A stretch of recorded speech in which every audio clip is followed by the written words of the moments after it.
Hello, East South Africa. This is Ryan Degari here again from the Cape Voice.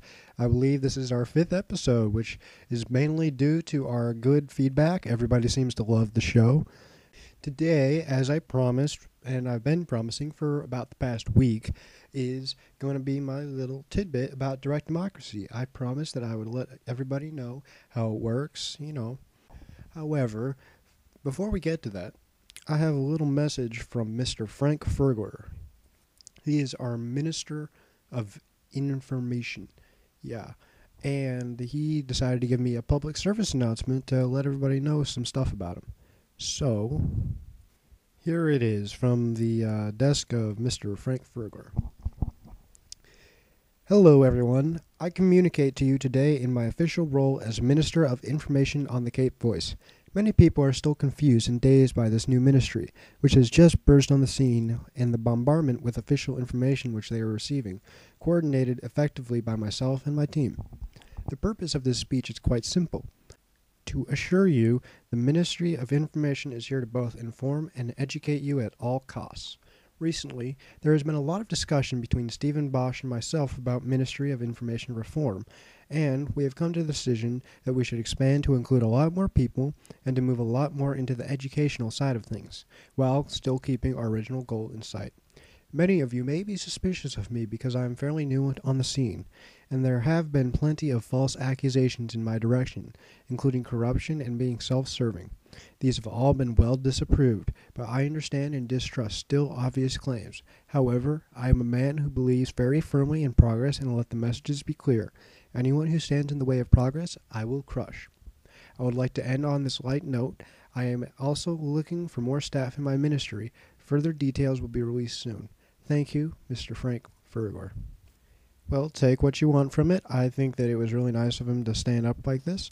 You'll probably be hearing a lot more of these public service announcements as time goes on, as we are now part of the Ministry of Information's public relations sort. Now, since that has wasted about 2 and almost a half minutes of our time, I'll get to the direct democracy. Now, there's a lot of people who really think that this is giving up rights. Now, this basically is the only kind of opposition we can get that actually has premise. Otherwise, it's just people unsure, if it'll work or if it'll, actually be better. But otherwise, the only actual argument against this is that it's giving up freedom, that it's tyrannical. But in fact, it's the exact opposite. I tried to convince these people, but I've had little luck, unfortunately. Everybody seems to have the same concept. Either they like the idea, are unsure about the idea, or they don't like it one bit at all. And I'm going to address some issues for the people who don't like it at all. Well, considering this, you always think that it's tyrannical because we're voting 10 people in. Well, think of it this way. Stephen Bosch has even announced that we're not doing another golden 10, literally. We're going to put forward 10 candidates, most likely, and they're all going to support direct democracy. However, it's not like we're forcing people to vote for them like we did last time. And back then, you still had a choice if you wanted to vote or not. Voting is a choice given, I was about to say God, but I don't believe in God. That's just something I hear in the news. But anyway, voting is a right given to us in e-republic by e-God. And if you don't like the people running, then you can just, abstain. But according to Bosch's theory, and something that I really deeply go with, this is something that's very good, is we'll have 10 candidates who run, but they aren't the only candidates. It'll be a free and open election, and if the majority of people who are voted in are support direct democracy, then we'll have direct democracy. That's just 6 out of 10 people. That means 4 others can get in. It's not like it's going to matter. I mean,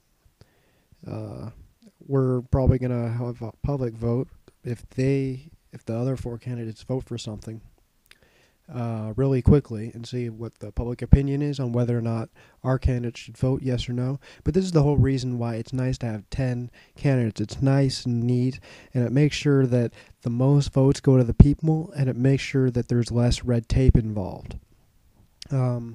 But otherwise, it's not tyrannical. It's not a golden 10. It's just 10 people who support direct democracy, and by voting for them, you're actually gaining more political rights than you had previously. Now, for those of you who have no idea what I'm talking about, what we do in direct democracy is we have 10 candidates run. If 6 out of the 10 people who run get in, then on the forum, we will have an area where people can go, and in that forum, they can propose laws or they can vote on laws.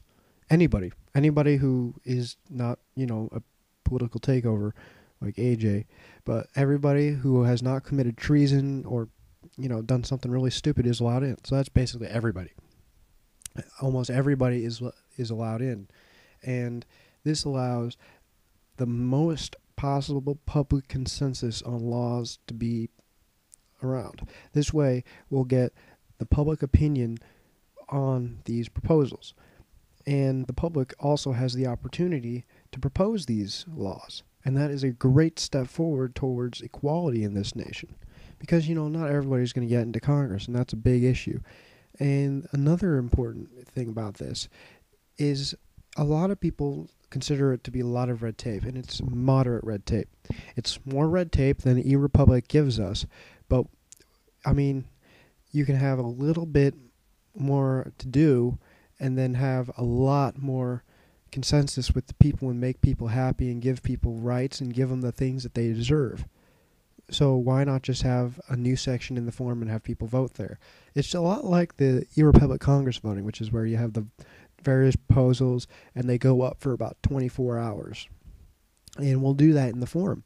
And then based on what the people vote, if it's positive, then the 6 out of 10 or 10 out of 10 or whatever it is, congressmen who are in the Congress who support direct democracy will propose. One of them will propose the law that passed on the forum, and they'll vote it in. Simple as that. And then what the people wanted, the people get. And a lot of the time, a lot of people might think, well, the majority doesn't know the best. But, you never learn without making mistakes.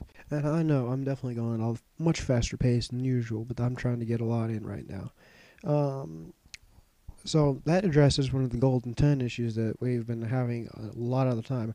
There's nothing bad about it. It's not tyrannical. And then, people wonder, well, who comes up with these 10 candidates? Well, basically it's the party president. Well, how do we make sure that, they don't just use their votes anyway or not do anything? Well, this is a big issue, and Mr. Bosch and I were talking about this, as well as me and Oceanus.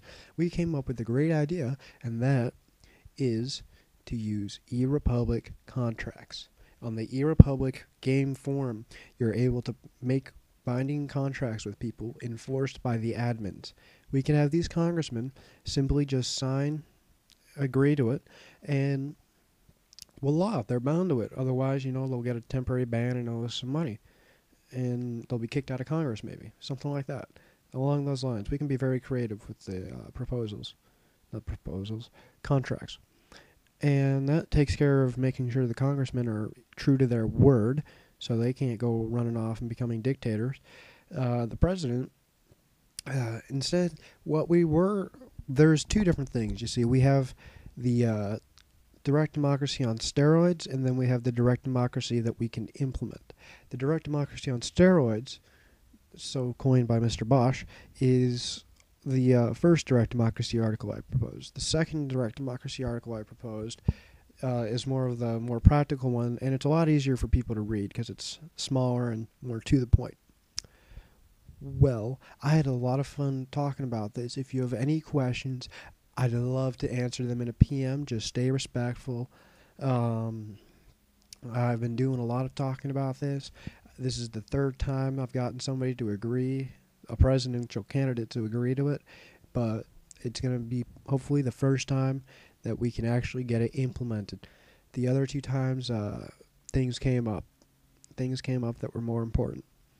But anyway, this is Ryan DeGario from The Cave Voice. It was real fun talking to you. Leave a comment, vote for the video. And I guess I'll see you all on Monday.